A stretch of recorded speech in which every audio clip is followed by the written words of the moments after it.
This video is sponsored by Proton Mail. Magnetically levitating trains, or maglevs, are a concept we are all familiar with. Sleek, frictionless, with a top speed of more than 500 km per hour, all the while being more energy efficient than conventional trains and less maintenance intensive. A technological revolution, here to change transportation forever. Or is it? It feels like everyone has been talking about maglevs for decades, about how they are about to revolutionize transportation, guys, any moment now, I swear, but that moment just doesn't seem to be coming. So what's going on here? Are maglevs the future, or at least a viable form of transportation, or are they just another bullshit vaporware, solving problems nobody had while burning through billions in taxpayers' money? Let's take a look. People have been experimenting with maglevs for more than a century now. The first ever maglev to gain any real media attention was built in 1912 by French-American Émile Bachelet. I'm saying maglev, but it was more like a small demonstrator. Bachelet even helpfully strapped his daughter to it to demonstrate its load capacity. Dad, is this safe? Oui, let me just press the button. He even got to exhibit his demonstrator at the London Admiralty, where the concept model went back and forth on a short track, levitating a centimeter above it. Even Winston Churchill got to see it and was quite impressed. Imagine what a head trip it must have been to see an actual levitating train in the 1910s. This stuff would be kinda cool to look at today. At the core, maglev technology is not that complicated. It's quite simple actually, but it's also one of those simple in concept, hard in practice kinds of things. Space rockets are very simple machines in theory. Just put some oxidizer on top of fuel in a tube, then burn it in a way that it comes out in the back. Boom, you're in space. Except it's actually really difficult to do, and we've been trying to get it right for a century. And only now have we gotten to the point that rockets are only kind of shit. Similarly, maglev research has been going on for decades, and we have only recently gotten to the point where the thing sort of works as intended. And historically, there have been many attempts to get it right, which we'll be discussing after a word from today's sponsor, Proton Mail. Proton Mail is a privacy-focused, encrypted email service keeping your personal data safe from prying eyes. Owned by a non-profit organization based in Switzerland, Proton was created by a team of CERN scientists through a greatly successful crowdfunding campaign, and is now here to safeguard your personal data and correspondence. It is now as relevant as ever since the Trump administration took over US institutions and is basically ignoring the rule of law. What's that? You live outside the US? Well, have you ever heard of Section 702? It allows the US government to monitor foreigners even outside the US, but they also use it to spy on US citizens, surprise surprise. And they do all this without any judicial oversight. No permit, no warrant. So it's best to keep your private correspondence private, and Proton Mail was made for exactly that in mind, both for personal and business use. I also use it as my personal private email. No, you can't have it. If you already have an email address at one of the big providers, switching is easy, as you can set up Proton's auto-forwarding feature in just a few clicks. Go to proton.me/adamsomething to get started with Proton Mail for free. Their service is always free, with optional paid subscription plans for additional features and benefits. That's proton.me/adamsomething. Thank you for checking out Proton Mail.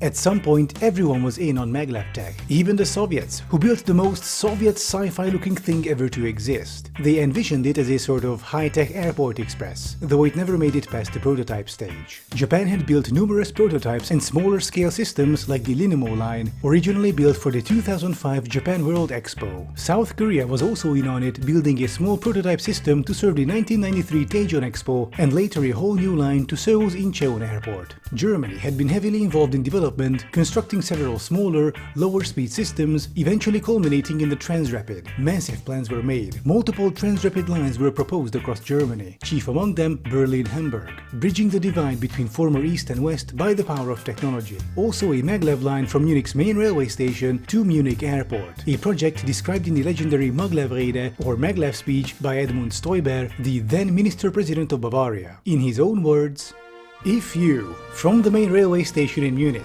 with 10 minutes without having to check in at the airport, then you basically start at the airport. You start your flight at the main railway station in Munich. 10 minutes. Take a look at the big airports. If you are at Heathrow in London or somewhere else, Charles de Gaulle in France, or in Rome. If you look at the distances, if you look at Frankfurt, you'll realize that 10 minutes you may easily need to find your gate in Frankfurt. When you start from the flight, From the main station, you board the main station, you take the Transrapid to the airport in 10 minutes, in to Franz Josef Strauss Airport. Then you basically start here at Munich Central Station. Of course, this means that the main station is basically closer to Bavaria. It is growing onto the Bavarian cities because it's obvious, because many lines from Bavaria converge at the main station. This speech is kind of a meme in Germany, and I'm happy to have contributed to your cultural education. Just for the sake of perspective, by the way, the same politicians who were pushing the Transrapid in Germany were also busy in the meantime gutting and defunding German rail, resulting in its disastrous state today. China had also been deeply involved in maglev tech, including with Germany's Transrapid technology, constructing a number of systems, like the Changsha Maglev to Changsha Airport, or the Shanghai Maglev to Shanghai Airport. So I guess Chinese people could board their own main railway station, unlike Germans. Britain also tried getting in on the fun with whatever the hell this was. When looking at these projects, you might notice certain commonalities, like the majority having been built to serve airports and world expos. Now, if you hear the expression transit project together with airport or expo, you do well to be suspicious. An alarm bell should go off in your head, because there is a risk that you are about to be sold a gadget bond. Gadget bonds are high-tech transportation systems that will revolutionize the way we travel. They are a technological breakthrough that will change our world forever. And then one gets built and it turns out to be a shittier version of the transit we already have. Right. And expos and airports are a prime territory where such transit usually manifests. And I believe maglevs belong to the gadget bond category. They are highly proprietary, meaning its system cannot combine with your pre-existing infrastructure. In case of problems, you can't reroute a conventional train onto maglev tracks and vice versa. Having maglevs means you now need a whole other parallel infrastructure network. Also, maglevs use cases are very limited. If you want your maglev system to make sense instead of conventional high-speed rail, you're basically stuck with distant, single points in a more or less straight line. Serving local traffic is out of the question, since that way you will never even reach a fraction of your top speed. What's the point of having a maglev then? And yes, there are local maglev lines, but every single one of those could have been a conventional line without affecting quality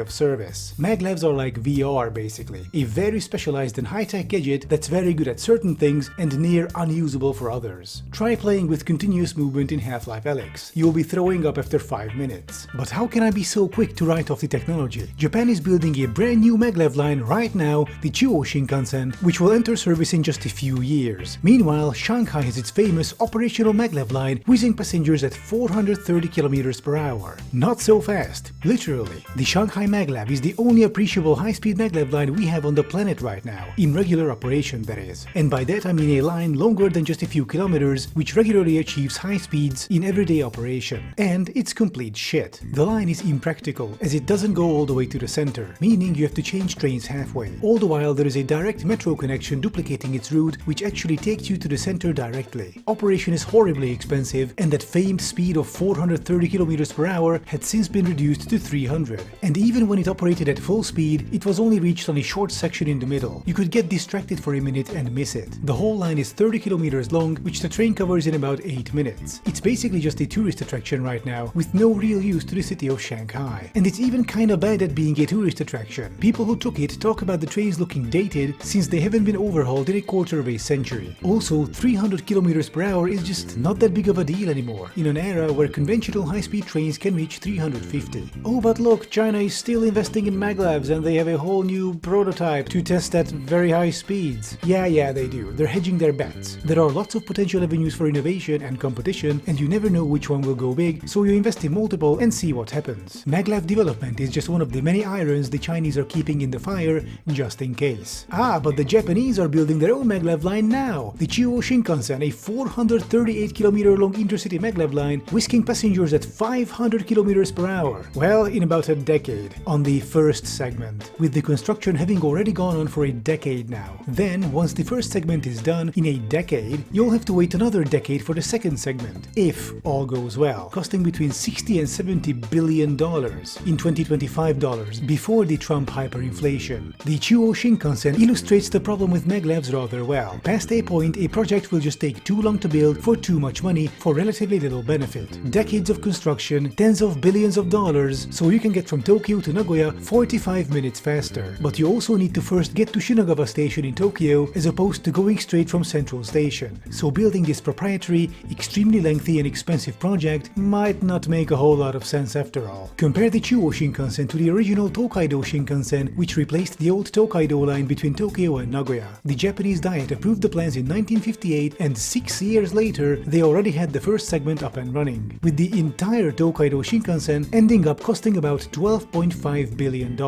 or about 1/6 of the Chuo Shinkansen. The original Tokaido Shinkansen cut down travel times between Tokyo and Nagoya from about 6 hours to 3, and later upgrades to tracks and rolling stock have once again halved that, with the current fastest connection being 1 hour 27 minutes. And it's nice that the new maglev could have even that, but the shorter the travel time you're having, the smaller your savings are. So the original Shinkansen compared to the old conventional rail is a saving of 3 hours for 12.5 billion, while the maglev is a saving of 45 minutes for 60 to 70 billion. Rather, it will be once the multi-decade-long construction finishes. Guys, this whole Chuo Shinkansen line could have been a fucking conventional high-speed rail line at 350 kilometers per hour. So maglev as a technology works, and it might make some sense in some limited contexts on paper, but in practice, not really. Conventional high-speed rail has gotten to the point where it can reliably compete with maglev trains. With their new standard max speed of 350 kilometers per hour, it's still slower than the maglev's 500 kilometers per hour top speed, but in exchange you get a system that is interoperable with your existing network. There is already a ton of expertise and production capacities to build and run the thing, and the somewhat lower speed also means that you can make more stops on the way and serve a lot more people at the cost of a few tens of minutes. Also, COVID has shown us that we don't need to be physically everywhere all the time, so a Japanese executive could rush to a meeting from Tokyo to Nagoya in about 40 minutes on the brand new $70 billion maglev line, or he can just do a Zoom call from his bedroom. So basically, maglevs are a hyper-advanced mode of transportation that are very good at one thing,